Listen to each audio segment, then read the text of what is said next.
The playoffs are here, and you can predict the action all the way to the finals with FanDuel Predicts. Predict the spread, the total points, and even the game-winning moments that make the playoffs. Sign up and get a $25 bonus with FanDuel Predicts. Offered by FanDuel Prediction Markets, LLC, a registered futures commission merchant. 18 plus bonus is non-withdrawable and expires 7 days after receipt. Trading derivatives involves significant risk and may not be suitable for all investors. Manage your activity with their consumer protection tools. Restrictions apply. See terms at FanDuel.com/predicts/bonus-offer-terms.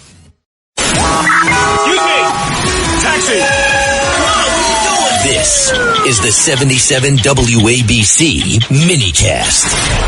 Let me bring in General Holt. How are you, sir? It does seem to be, it's fallen out of my scan. How about yours? No, not out of my scan, but it is winding down. So the president is effectively using the clock to let the IRGC and the parliamentarians go at each other. There's no loyalty. IRGC is now in charge. So the way I think this fizzles out is they will somehow gain notoriety as the bosses of the country, and then they're going to present themselves as military targets. And I do believe we'll open up the bombers on them before too long. Really? But you said it's winding down. You got to clean it up. And so the number one priority that we should have right now is we've got to go secure Carg Island by some fashion or form. We've got to get tankers to run alongside, empty tankers that run alongside Carg, and we got to offload oil, and we got to do it immediately. Otherwise, we're going to do irreparable damage to the well farms. And if that happens, then when the Iranians take over their own government, take their country back, their economy is going to be a mess for decades. And so we can't have that. This is the priority right now. I hear they're running out of money. I mean, big time. Like, they've got no money left. They're broke. Totally broke. Scott Bessent has done a great job mopping it all up. He has taken the launderers out of their world. The cartels are out of their world. Every single monetary source that they were relying on is gone.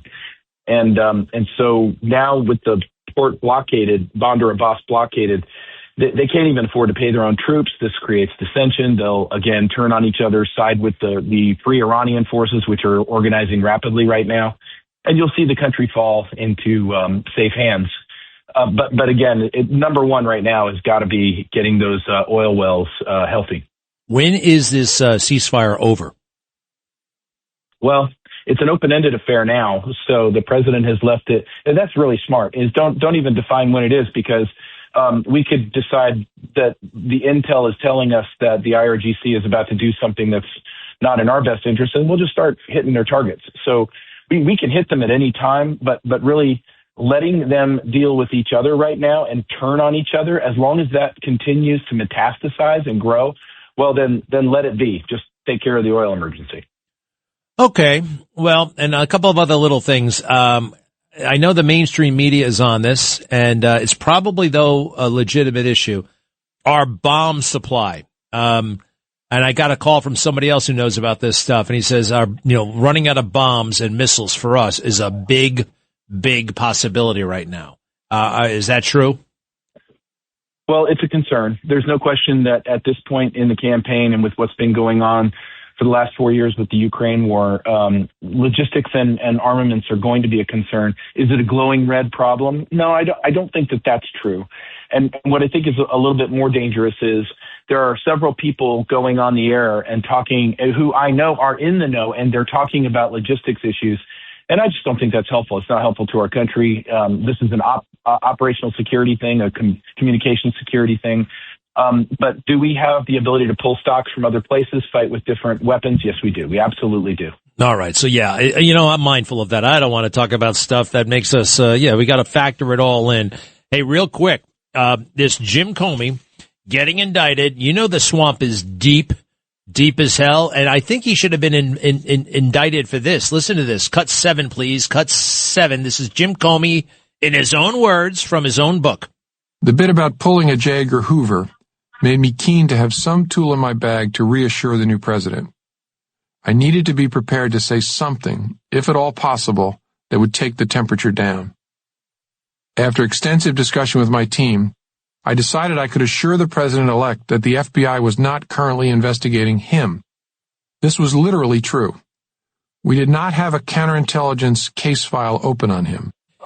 It's really amazing to me. This is January 6, 2017. He goes to see President Trump to mug him about the Steele dossier, and Hope, I think his heart of hearts was he would remove himself as president-elect, and we'd have President Vance. They tried to scare him out of office. He didn't blink. And the idea that he said out loud, I'm pulling a J. Edgar Hoover here. He really thought the optics were such that he's pulling a J. Edgar Hoover, and that's exactly what he pulled. I still think we can get him on treason. Maybe not. How do you feel about the indictment over the threat, the 86-47? You know, some people I know say it's this is a bogus case or it's not strong, but I don't know about that. Sir, please, your thoughts. It might be just a maneuver to keep him in the country. Here's the thing. He is the poster child for the deep state, and they are like grains of sand on the beach. There are thousands of them. And picking off a Comey, well, that would make us feel good, but doesn't really solve the nation's problems with treason in the Capitol and this deep state thing. And it's on both sides of the aisle. So President Trump, I believe, probably has something very, very big planned in the accountability department that actually probably does not involve standard DOJ processes. I think it's going to be that way. And if it's not that way and the season of accountability doesn't come, then I think the inevitable in the midterms befalls us. And now we've got a country in chaos this time next year when the predictable impeachments come, because the foes of Donald Trump don't blush and they don't mess around. They are smash mouth. And the only thing that arrogance like Comey understands is smashing back. And I think there's something very big in store for them. Wow. All right. I love that. Hey, finally, what are your thoughts? What we saw on Saturday night? I saw a lot of discrepancies. Some people say I'm making too big a deal out of it, but what happened at that Hilton Hotel and the gunshots and all that stuff, I think we have a major problem. But you know, you're in the middle of it all. What do you think? Yeah, I'm right there with you. Don't put out stupid. We know it's AI faked videos. And don't tell us things that are just dumb. All of these things, going back to Butler, have the same common denominator. The information we get out of the government is crap. It looks like nothing but incompetence on the U.S. Secret Service part. And what we're transmitting is weakness. And what we're transmitting to a potential foe like an Iranian assassin, a cell group, is that if you send in the professionals, they're going to get him. They're going to get him. And so I would say stand down the Secret Service for now. And then bring in the military to protect the president. And when, as such time, and their training is complete, that you can recertify the Secret Service, then do it. But these are very dangerous days, and there are wars all over the planet. And we have many foes, including domestic foes right here at home. And so they got to button it up. They got to button it up, and they got to protect the president, not the agency. It's all about protecting the agency, unfortunately, in the swamp. Blaine Holt, retired U.S. Air Force general. When you pinned that star on, what was the biggest change in your life? What changed? It must have been a different feeling when you went from colonel to general. That's a huge jump. What was that like? Well, I'll tell you what, being the two ranks where you can have a lot of fun and really be yourself is the recalcitrant captain who mouths off at everything. We all tolerate that. And then a full bird colonel. I love that. But once I became a general, I knew that came with some very solemn responsibilities and decorum. And I hope I took that into UCOM to run logistics there. But to be an American general, just like George Washington was at the start of our country, is an honor I do not take lightly. And I absolutely cherish that memory from the time that the chief and the secretary put that star on my shoulder. Wow. All right. Fair enough. You all business. It's a huge responsibility.